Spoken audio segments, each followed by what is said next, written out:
Hey, welcome to Jassel Chiropractic. It's great you've started care here. Today we're going to go over what's called our Better Results Faster workshop. And it's about a half hour to health. We're going to talk about three really important things.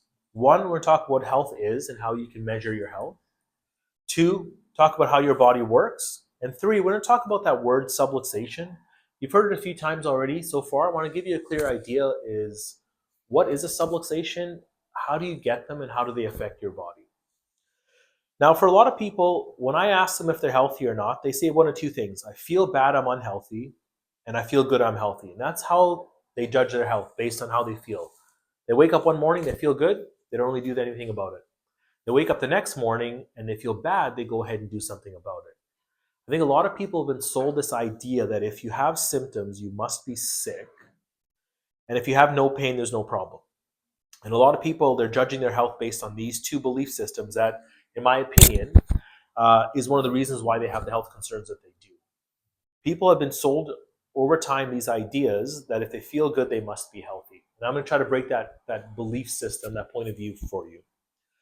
Now, the two leading causes of death in this country are heart disease and cancer. Now, we know that heart disease is called the silent killer.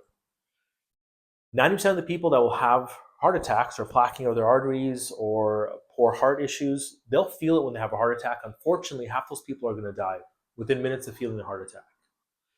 But the reality is, they could have been developing a problem for 10, 15, 20 years before they felt pain to go do something. So in that case, this no pain, no problem doesn't actually make sense because there was a problem developing, they just didn't feel it.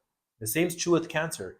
Many cancers may have metastasized, the word you don't want to hear, but they don't necessarily have to have symptoms from it. People don't necessarily feel bad from cancer as well. You can have high blood pressure, cancer, diabetes, osteoporosis, emphysema, hypothyroidism, infertility, insomnia, diabetes. You can have a lot of health problems and not feel bad from them.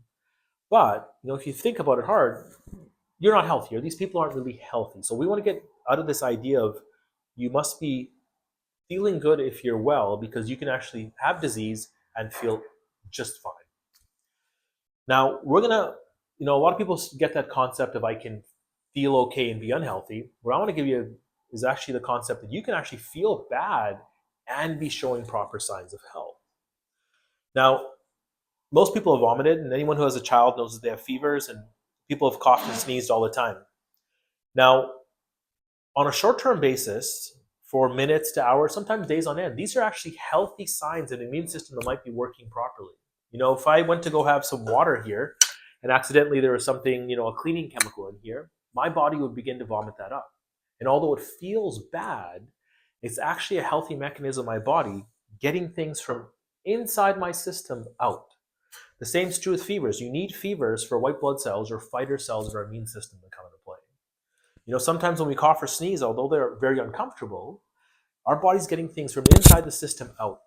So you can actually have symptoms, feel bad, but be expressing proper health.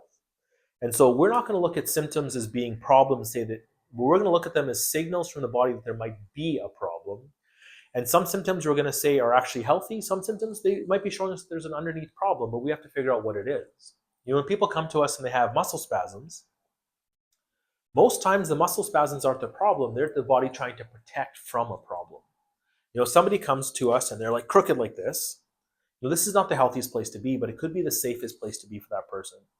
What that person's muscle spasms are telling us is that if they went down like this and they tried to tie their shoe or pull up their sock, they might damage ligaments, they might strain muscles, they might even cause disc herniations to happen. And so on a short-term basis, some of these muscle spasms are there to protect the body. So rather than trying to get rid of the spasms, we want to figure out why is the body producing the spasm and get rid of the cause of the problem. Whether it's headaches or stress that's causing high blood pressure or gallbladder breaking down from a poor diet, we want to help people figure out what are their body signals trying to tell them, and how do we get rid of the actual correction of the problem through healthcare choices and lifestyle choices as well.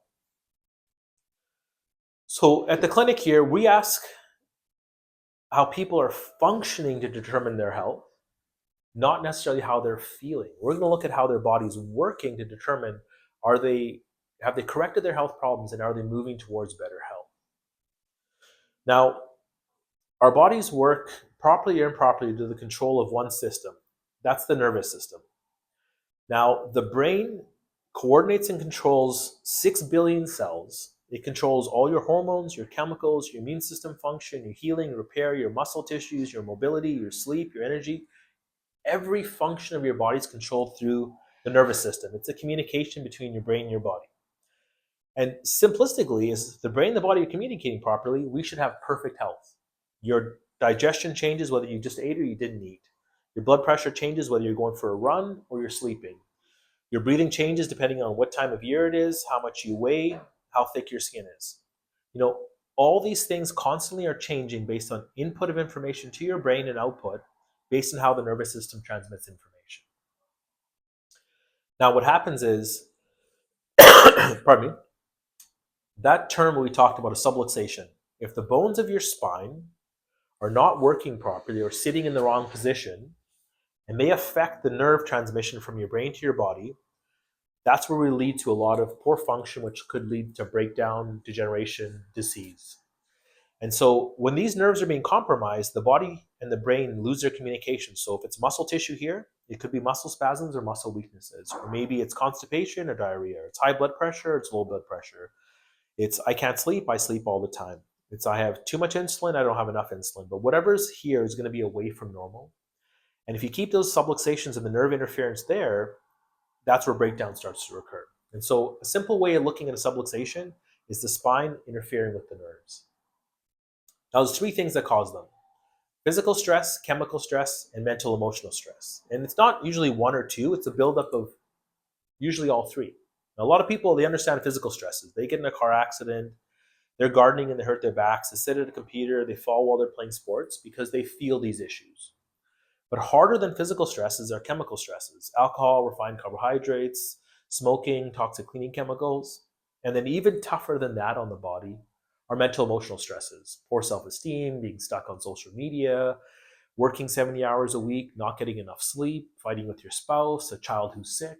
These mental emotional stresses actually are harder on the body.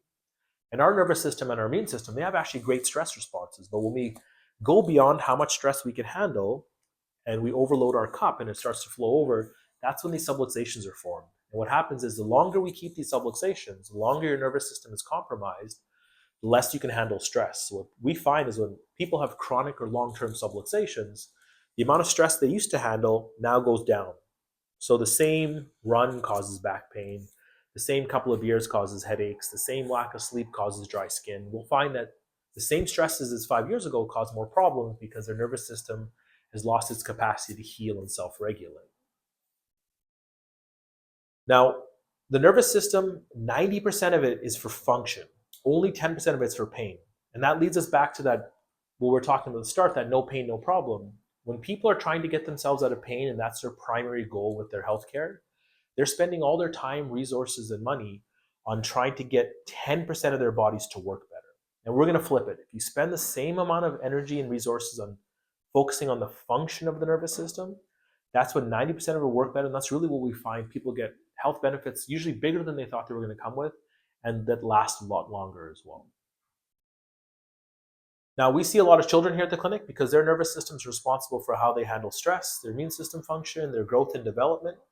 And so because of that, we recommend from the youngest age that children get checked to make sure that their nervous systems and their spine are healthy to provide for optimal growth and development. Now, what our job here is to do is simple in concept. We are going to find those subluxations and correct them, which improves the brain and body's communication through the nervous system. That's going to let the body have better mobility, better immune system function, better healing repair, better stress adaptation, better posture, better running, which then secondarily can help people with things like sleep and all sorts of other health benefits can come when the spine and nervous system are working better. And so what we understand is the body heals itself from the inside out every time. I think that's a concept a lot of people have forgotten. If I break my arm, I put a cast on it. The cast doesn't heal me, and the painkillers I take to feel better don't heal me. What happens, as long as this bone tells my brain that it's broken, my brain heals it. I take a cast off. 3 weeks later, I've got a perfect bone every time. So we understand that when the nervous system is working better, the body's going to heal itself better from the inside out every single time. But we also have to understand that healing is also a process of time. And so for everyone, We determine how long that's going to take depending on how their body's going to heal, depending on what their objective findings are like. And so we're going to measure those through those computer scans that we did, looking at how the stress of the nervous system, the inflammation on the nerves, how the muscles are, and the heart rate variability.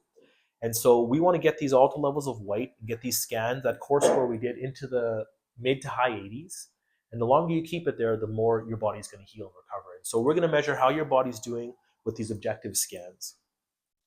And so as we progress from where you are to where you want to be, we ask any questions, ask lifestyle related things that you might have. It's best to ask questions so we can tailor the home care and the lifestyle changes you need to make it for better health. And we look forward to helping you on this health journey.